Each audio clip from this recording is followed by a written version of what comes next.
السلام علیکم۔ آج پیر ہے جنوری کی 8 تاریخ۔ پاکستان میں اس وقت شام کے 7، بھارت میں 7:30، اور یہاں ہمارے اسٹوڈیوز کی گھڑیوں میں صبح کے 9 بج رہے ہیں۔ وائس آف امریکہ واشنگٹن کی اردو سروس سے میں ہوں خالد حمید، خبروں کے ایک بلیٹن کے ساتھ۔ سپریم کورٹ آف پاکستان نے اراکین پارلیمنٹ کی تاحیات نااہلی ختم کرتے ہوئے سن 2018 میں سنایا گیا وہ فیصلہ واپس لے لیا ہے جس کے تحت آئین کے آرٹیکل 62(1)(f) کے تحت اراکین پارلیمنٹ کی نااہلی کو تاحیات قرار دیا گیا تھا۔ سپریم کورٹ کے چیف جسٹس قاضی فائز عیسیٰ کی سربراہی میں 7 رکنی بینچ نے اس کیس کی سماعت کی اور 6-1 کے تناسب سے اراکین پارلیمنٹ کی تاحیات نااہلی کا فیصلہ واپس لے لیا۔ سپریم کورٹ کے فیصلے میں کہا گیا ہے کہ پارلیمنٹ نے نااہلی کی مدت 5 سال کر دی ہے، لہذا عدالت پارلیمنٹ کے قانون سازی کو اس اختیار کو اہمیت دیتی ہے۔ کئی درخواست گزاروں نے تاحیات نااہلی کے فیصلے کے خلاف سپریم کورٹ سے رجوع کر رکھا تھا۔ ڈیجیٹل حقوق اور سائبر سیکیورٹی کے لیے کام کرنے والے ادارے نیٹ بلاکس نے تصدیق کی ہے کہ اتوار کے روز پاکستان تحریک انصاف کی جانب سے منعقدہ online fund raising event کے دوران صارفین کو انٹرنیٹ کے استعمال میں دشواری کا سامنا کرنا پڑا۔ ادارے نے social media platform X پر ایک بیان میں کہا ہے کہ لائیو میٹرکس سے واضح ہوتا ہے کہ پاکستان میں ملک کی سطح پر لوگوں کو سوشل میڈیا استعمال کرنے میں دشواری کا سامنا ہے۔ انسانی حقوق کے سرکاری ادارے human rights council of Pakistan نے پاکستان میں انٹرنیٹ کی بندش کی مذمت کی ہے اور اسے بین الاقوامی قانون اور شہریوں کے بنیادی حقوق کی خلاف ورزی قرار دیا ہے۔ پاکستان میں حکام نے بتایا ہے کہ ضلع باجوڑ میں سڑک کنارے نصب کیے گئے ایک بم دھماکے میں پولیس کے کم از کم 6 اہلکار موت کا شکار اور 2 درجن کے قریب زخمی ہو گئے ہیں۔ ہلاکتوں میں اضافے کا خدشہ ظاہر کیا جا رہا ہے۔ پولیس اہلکاروں کو ایک ہفتے تک جاری رہنے والی انسداد پولیو مہم کے عملے کی حفاظت کے لیے باجوڑ میں تعینات کیا گیا تھا۔ عینی شاہدین کا کہنا ہے کہ دھماکے سے پولیس کی گاڑی تباہ ہو گئی۔ امدادی اہلکاروں نے بتایا کہ کئی زخمیوں کو تشویشناک حالت میں مقامی ہسپتالوں میں منتقل کر دیا گیا ہے۔ کالعدم تحریک طالبان نے دھماکے کی ذمہ داری قبول کرنے کا دعویٰ کیا ہے۔ دھماکے کے بعد پولیو مہم عارضی طور پر روک دی گئی ہے۔ جمعیت العلماء اسلام کے سربراہ مولانا فضل الرحمان نے ایک اعلیٰ سطحی وفد کے ہمراہ طالبان حکومت کے وزیر خارجہ امیر خان متقی سے کابل میں ملاقات کی ہے۔ امیر خان متقی نے پاکستانی وفد سے ملاقات کے بعد اس امید کا اظہار کیا کہ یہ دورہ اسلام آباد اور کابل کے تعلقات کے حوالے سے سود مند ثابت ہوگا۔ پاکستانی وفد نے اتوار کو کابل میں طالبان حکومت کے نائب وزیر اعظم مولوی عبدالکبیر سمیت اعلیٰ افغان حکام سے بھی ملاقات کی ہے۔ پاکستانی وفد کا یہ دورہ ایسے وقت پر ہو رہا ہے جب دونوں ممالک کے درمیان تعلقات کالعدم تحریک طالبان پاکستان کے حملوں کی وجہ سے تناؤ کا شکار ہیں، جبکہ طالبان حکومت ٹی ٹی پی کے معاملے کو پاکستان کا اندرونی مسئلہ قرار دیتی ہے۔ طالبان حکام نے کابل میں ایرانی صدر کے خصوصی ایلچی حسن کاظمی قومی سے ملاقات کی ہے اور کہا ہے کہ داعش خراسان ایران اور افغانستان کی مشترکہ دشمن تنظیم ہے اور افغانستان کی سرزمین کو ایران سمیت کسی ملک کے خلاف استعمال نہیں ہونے دیا جائے گا۔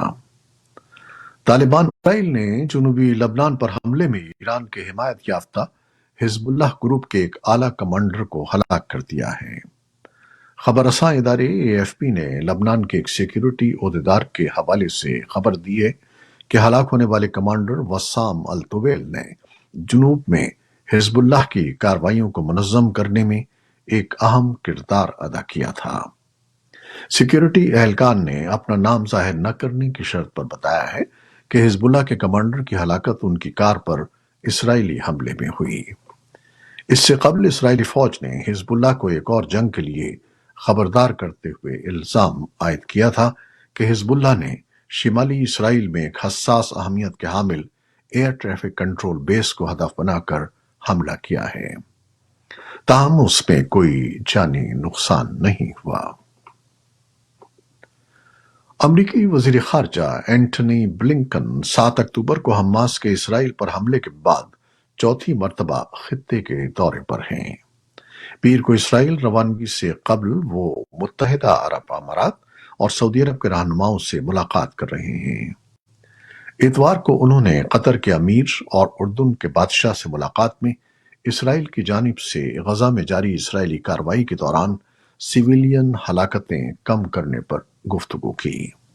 انہوں نے خبردار کیا کہ یہ ایک ایسا تنازعہ ہے جو آسانی سے خطے میں پھیل سکتا ہے اور اس سے لوگوں میں عدم تحفظ کا احساس پڑے گا اور ان کی مشکلات میں اضافہ ہوگا۔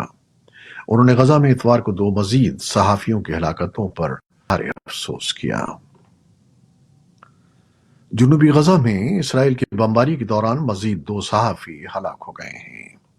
خبر رساں ادارے رائٹرز کے مطابق ہلاک ہونے والے دونوں صحافی حمزہ الدو اور مصطفیٰ سریا خبر رساں اداروں کے لیے فری لانس کام کرتے تھے۔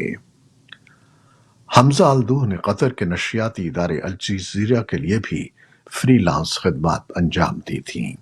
وہ غزہ میں الجزیرہ کے بیورو چیف اور سینئر صحافی وائل الدو کے بیٹے تھے۔ غزہ کی ہیلتھ منسٹری کے مطابق ان ہلاکتوں کے بعد غزہ میں گزشتہ 3 ماہ کی اسرائیلی کارروائیوں کے دوران ہلاک ہونے والے صحافیوں کی تعداد 106 ہو گئی ہے۔ بنگلہ دیش کی وزیر اعظم شیخ حسینہ کی جماعت عوامی لیگ اتوار کے روز ہونے والے پارلیمانی انتخابات میں بھاری اکثریت سے کامیابی حاصل کر کے 5ویں بار حکومت بنانے کے قابل ہو گئی ہے۔ شیخ حسینہ کی عوامی لیگ نے پارلیمنٹ کی 299 میں سے 216 نشستوں پر کامیابی حاصل کی ہے۔ ایک نشست پر پولنگ نہیں ہوئی۔ 52 نشستوں پر آزاد امیدوار کامیاب ہوئے ہیں، جبکہ جاتیہ پارٹی 11 نشستوں پر کامیابی حاصل کر کے دوسری بڑی جماعت بن کر ابھری ہے۔ انتخابی نتائج ابھی آ رہے ہیں۔ الیکشن کمیشن کے ترجمان کے مطابق عوامی لیگ 50% نشستیں حاصل کرنے میں کامیاب ہو گئی ہے۔ حزب اختلاف کی اہم جماعت بنگلہ نیشنل پارٹی BNP سمیت اپوزیشن کی دیگر پارٹیوں نے انتخاب کا بائیکاٹ کیا تھا۔ میڈیا رپورٹس کے مطابق پولنگ کے دوران ٹرن آؤٹ 25% جبکہ الیکشن کمیشن کے مطابق 40% تک رہا۔ بھارت کی سپریم کورٹ نے سال 2002 میں ریاست گجرات کے فسادات کے دوران ایک خاتون سے اجتماعی زیادتی اور قتل کیس میں ملوث 11 افراد کی عمر قید کی سزا بحال کر دی ہے اور ملزمان کو حکم دیا ہے کہ وہ 2 ہفتے کے اندر خود کو حکام کے حوالے دیں۔